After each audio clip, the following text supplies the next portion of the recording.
Today we are going to discuss hemp, what it is, its history, and how we got to where we are today. Hemp is an amazing plant that has an incredible amount of uses, from products like cosmetics to consumables, products like CBD oil, hemp oil, cannabis oil, and their flowers. There is also industrialized hemp, which throughout history, and even today, items are made. Items like textiles for clothing, paper, a prime example being the US Declaration of Independence, just showing that America was at one time a hemp-based culture. Also though, animal feeds and eventually biofuels. Hemp is considered to be within the family of cannabis sativa, though not all family members are alike. Hemp is required by US law to have less than 0.3% THC. If it's more than that, it is not eligible to be considered hemp, in which case it must be disposed of. As we have just learned some of the history of hemp, industrial hemp has been used as far as we can tell anywhere from about 10,000 BC to about 300 BC at its earliest times. It was mainly used as textiles, though it had been recorded to be a food source to less thriving regions. Medical hemp is a little different, as we have some records of it being used in ancient times as a tea or remedy. It was not until about 1839 when an Irish physician named William B. O'Shaughnessy published the first recorded study on the medicinal properties of hemp. Nearly 100 years later, an English chemist named Robert Kahn recorded the first partial structure of a cannabinoid, which later was named cannabinol, or CBN. Recording the structure of a molecule was named the study of stereochemistry. Around the 1940s, an American chemist named Roger Adams was the first to isolate cannabidiol, or CBD. His research also led to the discovery and isolation of THC. Within the year of 1963, Dr. Raphael Michelin first identified the stereochemistry of CBD. Within the 30 years prior, however, something had been brewing, and now it was about to burst. Federal scrutiny had fallen over hemp and cannabis, and soon enough, to the government, there was little difference between them. In the mid-1930s, 35 states had adopted the Uniform State Narcotic Drug Act. A few years later, in 1937, the first national regulation came down, known as the Marijuana Tax Act of 1937. The next 33 years, federal judgment of the plant became greater and greater, until 1970, when all medical use of cannabis, including the study of, was banned by the Controlled Substance Act.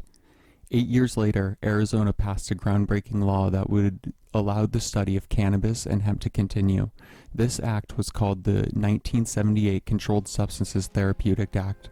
It was during this time Arizona researchers performed the very first studies with CBD and epilepsy, which ended in huge success. However, with the current stigma of cannabis within the nation, the study went unrecognized for far too long. In the mid-1980s, the first discovery was made about the endocannabinoid system within the body. A handful of studies followed this, and in 1996, California passed Prop 215, which allowed for the application of medical cannabis cards for patients. At this current time, the federal government still considered there to be no medicinal purposes in CBD, and just fed it into the same category as other cannabinoids within marijuana, which was terrible, and even with Prop 215 passing, there seemed to be little hope.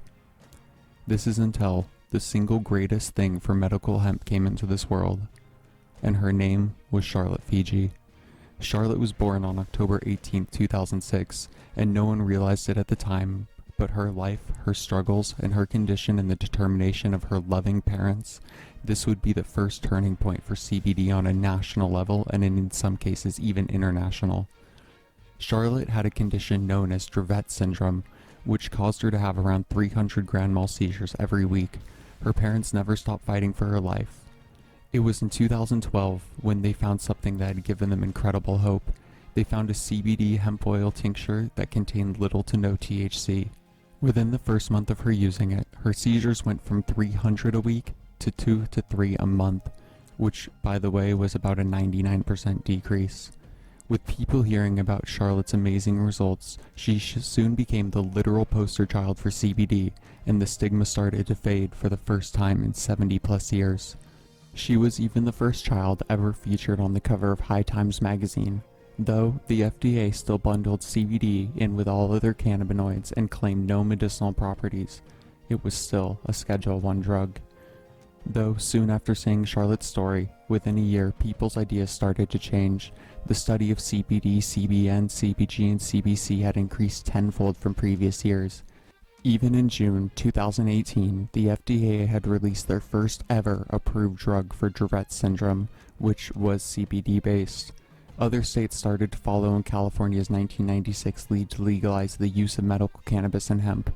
Finally, on December 20th, 2018, 5 days before Christmas, the hemp farming bill passed.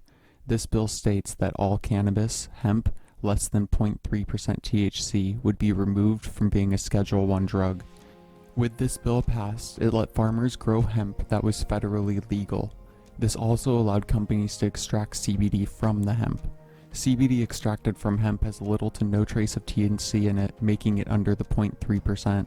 Well, CBD extracted from marijuana still has a chance of having THC, or at least higher than the allowed threshold. Is CBD addictive?